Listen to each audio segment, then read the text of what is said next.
Hello everyone, कैसे हैं आप सब लोग। आई होप सब लोग मज़े में होंगे, सब लोग अच्छा कर रहे होंगे।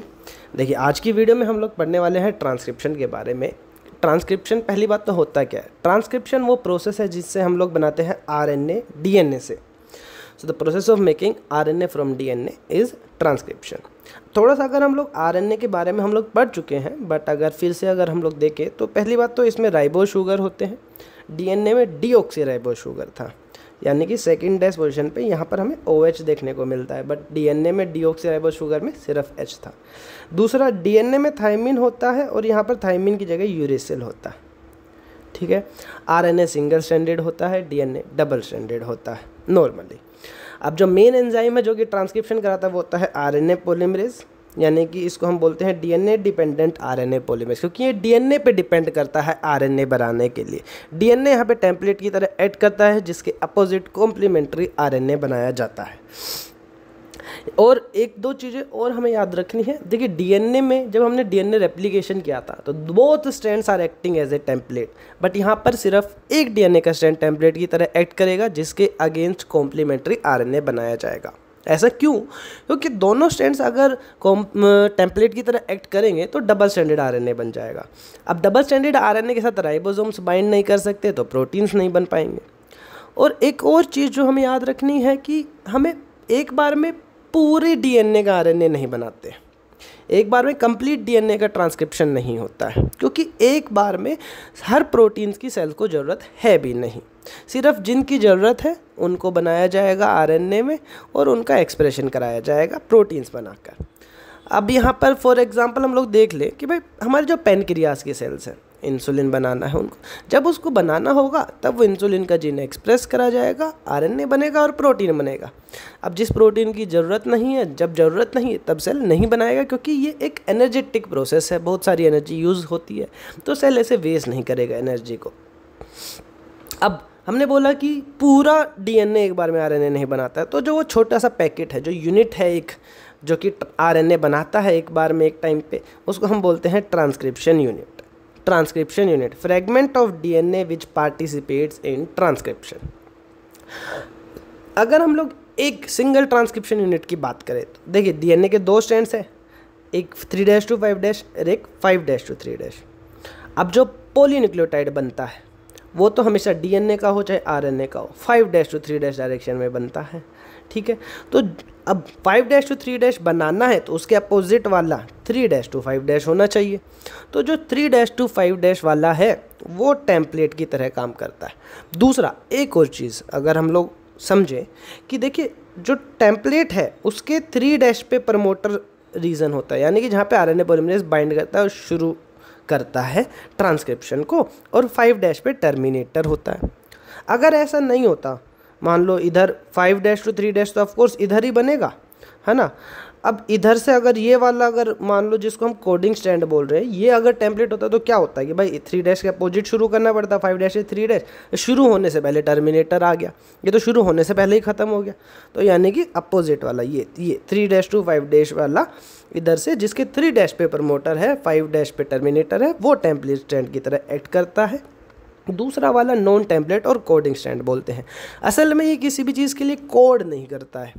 ठीक है, होता क्या है कि अगर जब टेम्पलेट के कॉम्प्लीमेंट्री हम लोग जब आरएनए का स्ट्रैंड बनाते हैं तो उसमें सिर्फ थायमिन की जगह, यहाँ पे अगर थायमिन है तो उसमें यूरेसिल हो जाएगा, बाकी वो सेम ही दिखता है कोडिंग स्टैंड के, इसलिए इसको कोडिंग स्टैंड बोलते हैं। प्रमोटर वो साइट है जहाँ पे आरएनए पॉलीमरेज बाइंड करेगा, टर्मिनेटर वो साइट है जहाँ पे ट्रांसक्रिप्शन खत्म हो जाएगा, आरएनए पॉलीमरेज हट जाएगा। तो ट्रांसक्रिप्शन हमेशा 5' to 3' डायरेक्शन में आरएनए बनाएगी और 3' to 5' वाला स्टैंड टेम्पलेट की तरह एक्ट करेगा। अगर हम लोग प्रोकैरियोट्स की बात करें, देखिए प्रोकैरियोट्स में थोड़ा सा सिंपल होता है, उसमें एक ही एंजाइम है आरएनए पॉलीमरेज का, बस एक ही टाइप का आरएनए पॉलीमरेज है। अब उसमें कुछ सब यूनिट्स होती हैं उसकी, जैसे कि सिग्मा फैक्टर। अब सिग्मा फैक्टर करता है क्या है, वो प्रमोटर रीजन को ढूंढता है और वहाँ पर आरएनए पॉलीमरेज को बाइंड कराता है और बोलते हैं ले भाई मैंने स्टार्ट करा दिया, इनिशिएट करा दिया, बाकी तू जाने, और वो चला जाता है, वहाँ से रिलीज़ हो जाता है, सेपरेट हो जाता है। तो इसलिए हम उसको इनिशिएटर फैक्टर भी बोलते हैं। अब जब आरएनए पॉलीमरेज अकेला है तभी वो ATP, GTP, UTP and CTP को as a raw material use करेगा और पॉलीन्यूक्लियोटाइड बनाएगा इन न्यूक्लियोटाइड्स को ऐड करते हुए जब वो अकेला होगा। और आरएनए पॉलीमरेज ही लोकल अनवाइंडिंग यानी कि उसको डबल स्ट्रैंड जो डीएनए का था उसको थोड़ा सा ओपन करेगा नाइट्रोजनस बेसिस के बीच के हाइड्रोजन बॉन्ड्स को ब्रेक करके, ठीक है। अब जब आरएनए पॉलीमरेज अकेला है तभी वो पॉलीमराइज करेगा यानी कि आरएनए बनाएगा। जब वो टर्मिनेटर सीक्वेंस पे पहुंचेगा तब आरएनए रिलीज हो जाएगा और रो फैक्टर उसको आरएनए पॉलीमरेज को डीएनए के स्ट्रैंड से भी हटा देगा, टर्मिनेट करा देगा आरएनए फॉर्मेशन को, ट्रांसक्रिप्शन को, इसलिए रो फैक्टर को टर्मिनेटर सीक्वेंस भी बोलते हैं।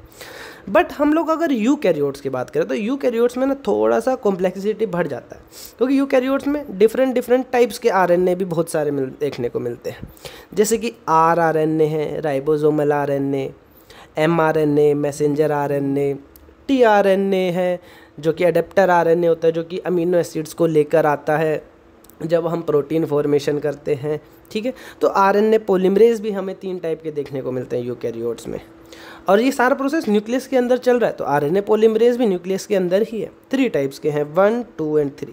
जो 1 होता है वो आरआरएनए को ट्रांसक्राइब करता है, आरआरएनए बनाता है, ठीक है। अब आरआरएनए के भी हमारे पास बहुत सारे टाइप हैं, तो specifically 28S, 18S, 5.8S RNA polymerase 1 बनाता है।